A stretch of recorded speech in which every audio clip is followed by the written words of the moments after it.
In October 2016, my husband and I accepted Almighty God's salvation in the last days while we were abroad. After that, I frequently attended meetings with brothers and sisters to read God's words, share our experiences and understanding of His words, and sing hymns in praise of God. I felt that life spent with the church was full of joy, and I really enjoyed it. A few months passed in the blink of an eye, and the brothers and sisters had all grown in life to varying degrees. Especially Sister Wang, who joined us in belief only recently, experienced rapid growth. Whether it was through prayer or the sharing of experiences and understanding of God's words, she seemed to possess more light than us. Her fellowship was also clear and methodical.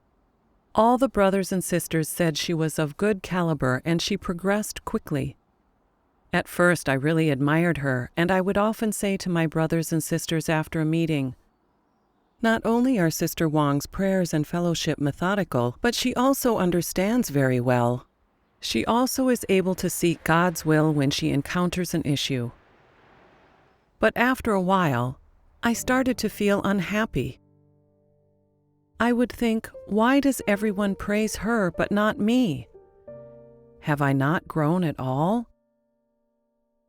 Is there something wrong with my fellowship? I gradually developed feelings of dissatisfaction with Sister Wang, and I began to see her as a rival. I thought inside, you can fellowship about God's words, and so can I. Eventually, I'll surpass you. I even came up with schemes. I will save the portions of understanding and light that I usually find in God's words and only share it when everyone is there. Thus, they'll all see that I can also experience His work and that I can share practical understanding. From then on, I would read God's words whenever I could, and I would write down all the insight I gained from His words into a notebook. When it was time for a meeting, I would carefully sift through the insights and find a way to share them in a clear and organized manner, and as methodical as Sister Wang's insight. I didn't understand why, but the more I wanted to show off in front of my brothers and sisters, the more I made a fool of myself. As soon as it was time for my fellowship, I couldn't clear my mind. Instead, my words would come out in a jumble. I couldn't explain clearly the perspectives I wanted to articulate, and gatherings became embarrassing for me. At that time, my mind would be agitated, and I couldn't focus. I didn't feel as close to my sister as I had before. I began to feel that the gathering started bringing me a certain kind of stress, and I could not free my heart.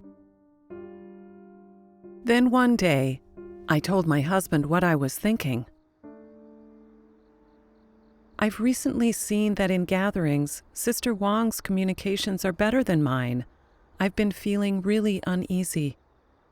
But before I finished speaking, my husband looked at me closely, and then he told me this.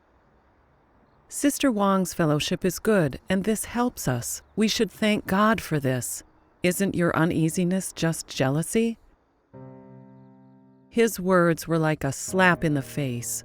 I quickly shook my head and denied it. "No, that's not it. I'm not like that." Then he said, "Our brothers and sisters have all benefited in some way from Sister Wang's fellowship. If hearing it makes you uneasy, aren't you just jealous that she's more capable than you?" My husband's words pierced my heart once again. I felt very upset. Am I really this awful? I felt very wronged and was on the verge of tears. I said to him, "Don't say any more. I need to calm down and think through it for myself." After that, surprisingly, my husband told Sister Liu, a leader in the church, about what I had said. He wanted Sister Liu to help me. I confronted him about speaking to her without checking with me first. How could I show my face to our brothers and sisters after that? If they knew about my jealousy, wouldn't they look down on me?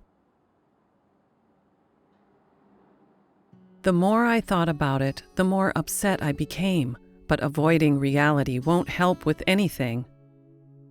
I prayed, "Oh God, What should I do?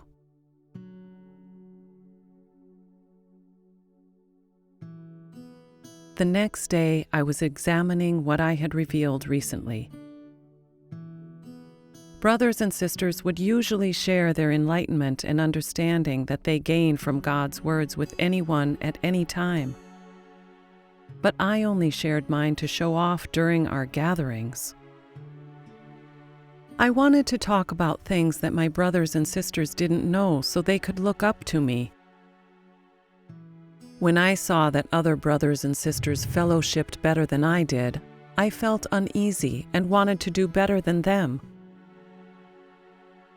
I used to think that I was easygoing and didn't tend to fuss over every little thing, that I was good and simple at heart. I never dared believe that I could be jealous of someone, or that I was even capable of secretly comparing and competing against someone else. How could I have become that kind of person? Around midday, I called a sister to ask her if she ever felt jealous during gatherings, when she heard other brothers and sisters' communions were better than hers. She said she didn't. She also said if our brothers and sisters share their insights well, it is only beneficial for us. I really enjoy it, and it only makes me happy.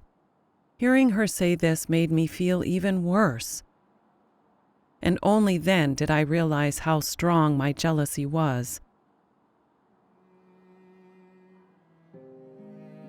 I wept and prayed to God.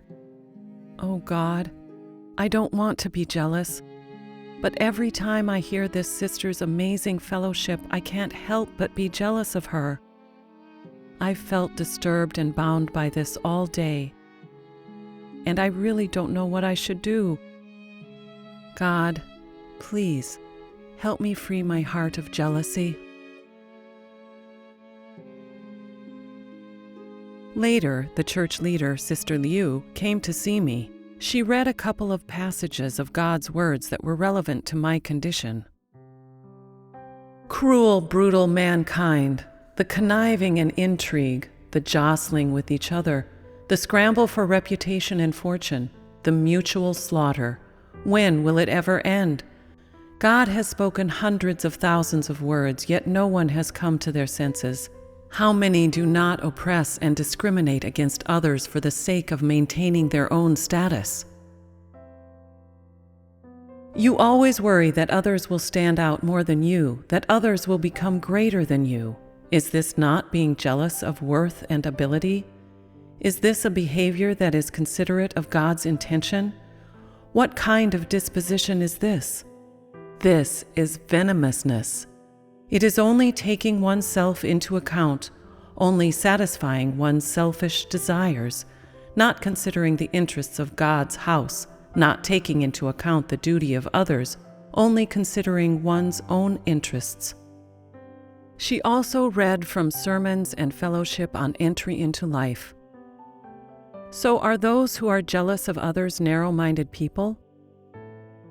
Are there any benefits to being narrow-minded and jealous? There isn't a single benefit. They are petty, narrow-minded, and vicious, and people see them as a joke.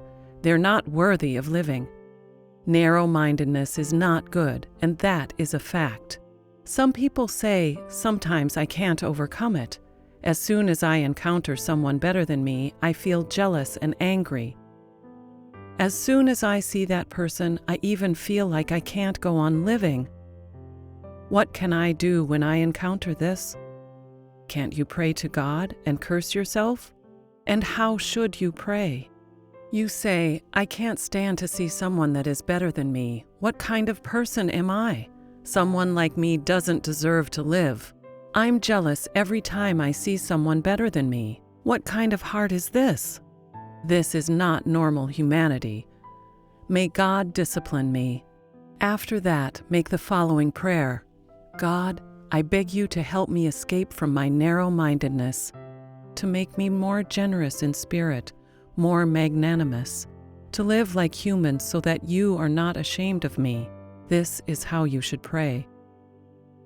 Once you've prayed that way for a while, before you know it, perhaps you will become more generous in spirit. The next time you encounter someone who is more capable than you won't feel so much jealousy. You'll be able to accept them and interact with them normally. Over time, this will become easier. When you have normal humanity, you will be able to live happy, carefree, and easy. A narrow-minded person lives constantly in pain and exhaustion. I was cut to the heart when I read this. This described me. Sister Wang's fellowship was enlightening, but I didn't find a path of practice from it.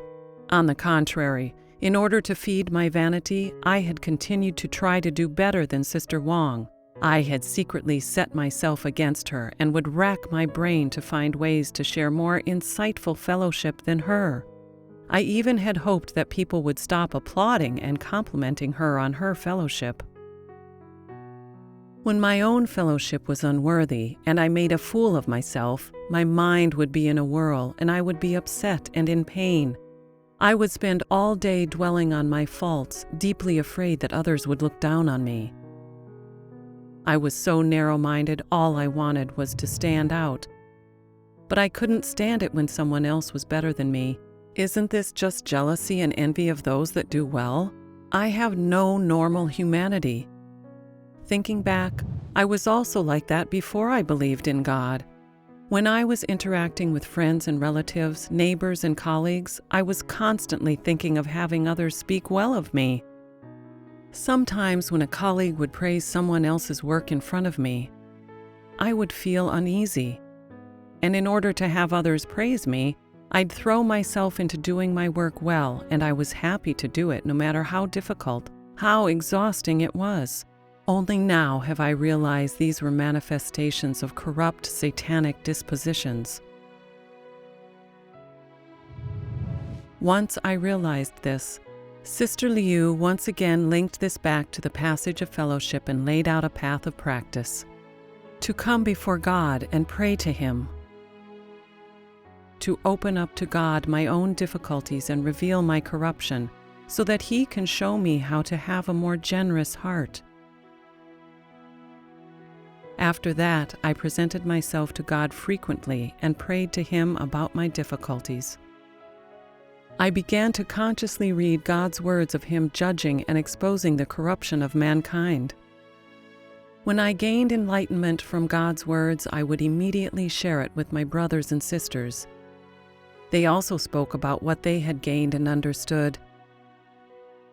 I never would have imagined it, but this practice allowed me to learn even more than just reading God's words on my own. In gatherings, I shared my insights based on how much I understood, and focused on quieting my heart and listening to the others' communion. It was only then, while my brothers and sisters talked about their experiences of putting God's words into practice, that I gained great edification. After a while of this practice, my jealousy had diminished.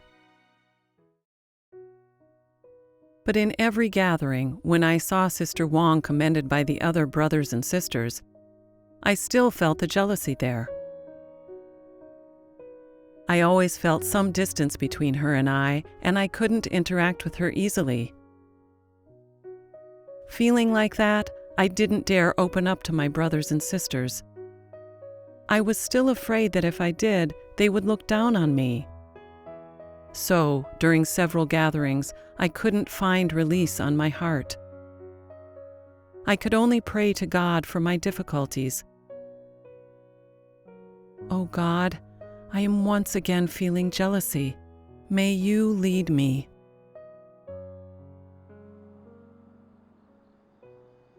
One evening, Sister Liu gave me a call.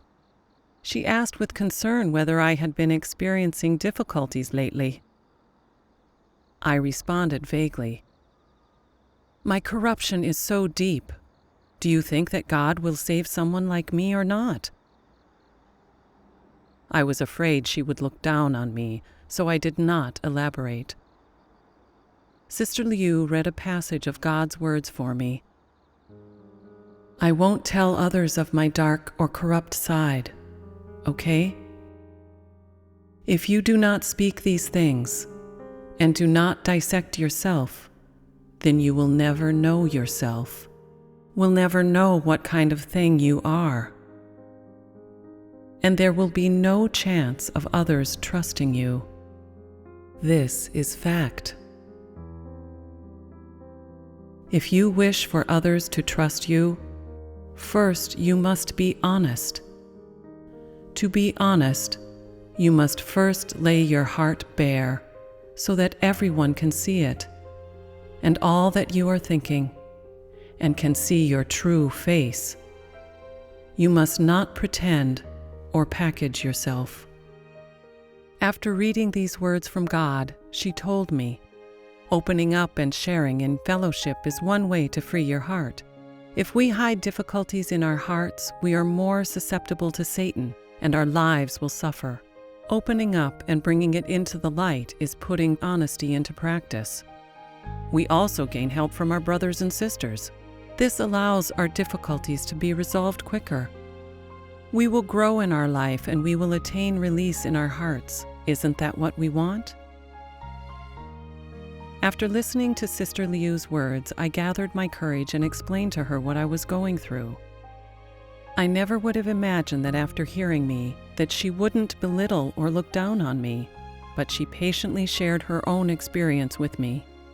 She told me how she used to be a jealous person and how she managed to overcome it. I was so surprised by what she had said. I thought, so you have also had such expression of corruption? Sister Liu read another passage of God's words related to this. The people God saves have corrupt dispositions. They were corrupted by Satan and are not flawless or perfect human beings, nor do they live in a vacuum. So when some people think, I resisted God again, doesn't that mean it's over for me? I'm beyond salvation. I've already given up on myself. So surely God has given up on me too. What do you think of this attitude? Isn't this a mistaken understanding of God? This is called misunderstanding God. Being so negative is not right. You leave yourself wide open for Satan to take advantage of you. Satan will have succeeded then. You must not give up. Then she told me, we have all been deeply corrupted by Satan. Arrogance, deceitfulness, selfishness, jealousy.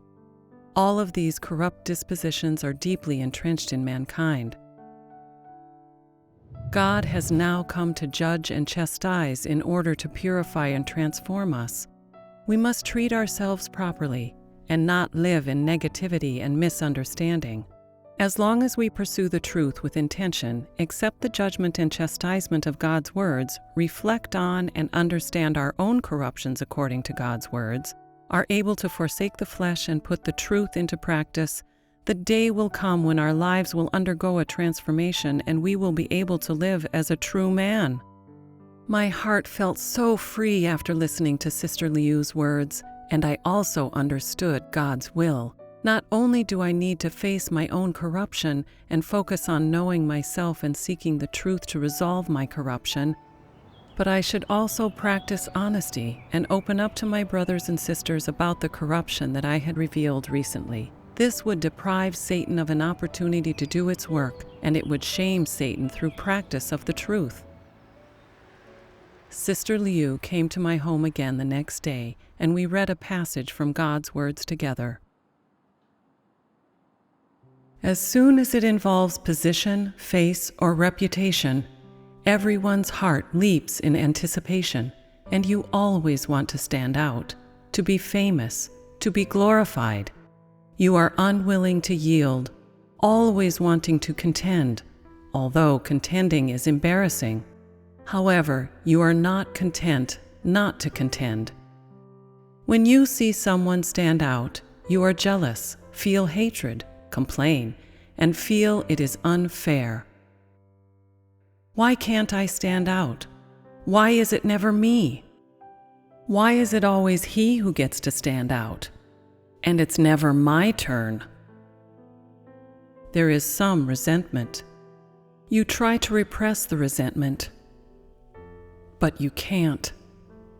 So you pray. After praying, you feel better for a little while, but later when you encounter the matter again, you cannot overcome it. Is this not a case of immature stature?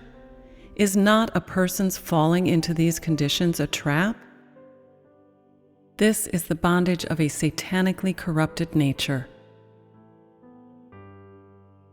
You must learn to give up and set aside these things, to yield, to recommend others, to allow them to stand out. Do not struggle furiously and rush to take advantage as soon as you encounter an opportunity to stand out or obtain honor. Learn to back off, but do not delay the performing of your duty. Be a person who performs his duty out of the public eye and who does not show off before others. The more you give up and set aside, the more peaceful your heart will be, and the more space will open up within it, and the more your condition will improve. The more you struggle and compete, the darker will be your condition. Try it if you don't believe it. If you want to turn around this kind of condition, if you want not to be controlled by these things, then you must first set them aside and give them up. The more you struggle, the more darkness will surround you, and the jealousy and hatred within your heart will increase, and you will have a stronger desire to obtain. The stronger your desire to obtain, the less capable you will be to do so, and as you obtain less, your hatred will increase. As your hatred increases, you will become darker on the inside. The darker you are inside, the more poorly you will perform your duty. If you perform your duty poorly, you will gradually be removed from use and will be eliminated. This is an interlinked vicious cycle. After reading God's words, she then linked them to her own experience and provided insight on the root of people's jealousy. Only then did I realize that all of this was caused by my own desire for fame and status, and I had become arrogant.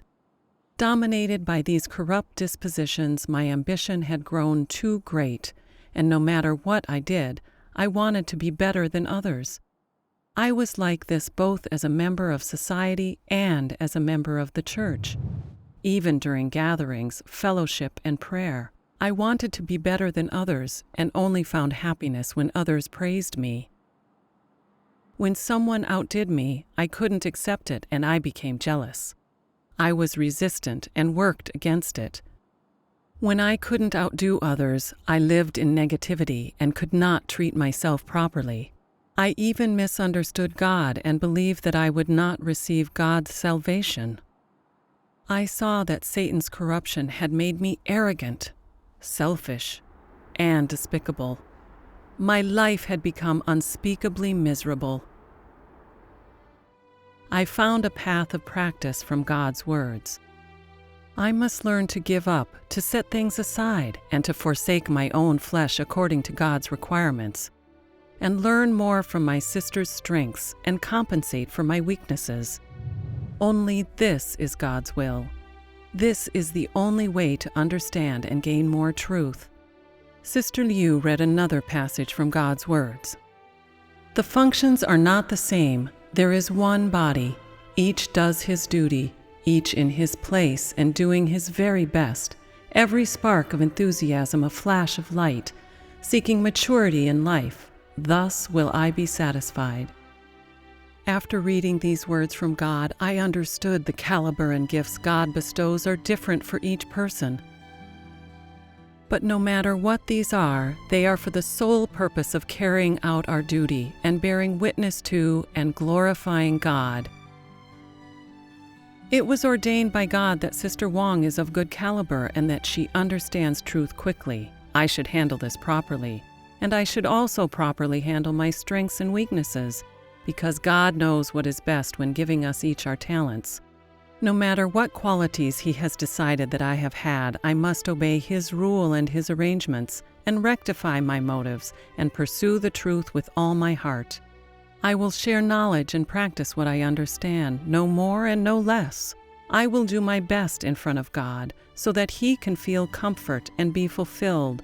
Only this has true meaning. It is also what I should pursue most. To this end, I promise to God to do the following. From now on, strive for the pursuit of truth, quickly cast off satanic disposition like arrogance and selfishness, and strive to live out the likeness of a true man to satisfy God. The next church gathering came around very quickly. I wanted to open up and tell Sister Wong about the kind of corruption inside me, about my jealousy toward her during that time period. But as soon as I thought of how she would see me, after knowing the corruption inside me, I didn't dare face it. Within myself, I quietly prayed to God, "Oh God, may you give me faith and courage. I'm willing to set aside my vanity and share my condition openly with my sister to dissolve the barrier between us." After praying, I felt far more at peace with my heart. And then I told them everything about my condition and experiences over that time period. After, not only did my brothers and sisters not look down on me, but they all admired my courage of practicing honesty. They also said that from the account of my experience, they realized that only by practicing God's words could they cast off satanic dispositions and gain release. And they then knew what to do if they experienced these things themselves. In future gatherings, I earnestly listened to my sister's communion, and I discovered many of her strengths. I saw that when she encountered issues, she was able to focus on coming before God and seeking the truth, and finding a path of practice from God's words. These were all things that I needed to learn from. It was only then that I truly understood that hearing the experiences of putting God's words into practice being shared by brothers and sisters was a good opportunity for life growth. God had arranged for me to work with this sister. She shared insights on things I wasn't clear on, and she made up for what I lacked. This is a blessing from God. When I thought of it like this, I felt a complete release in my heart. Through the revelation of facts and the judgment of God's words, my disposition of jealousy underwent transformation, and I gained a little bit of understanding of God's righteous disposition. I also personally experienced the power that God's words have to purify, transform, and save mankind. God's words can be our life, and they can resolve all our pain and difficulties. I am willing to put God's words into practice more and to obey His judgment and chastisement. May I soon be purified by God, live my life as a true human being, and gain His praise. All glory be to Almighty God.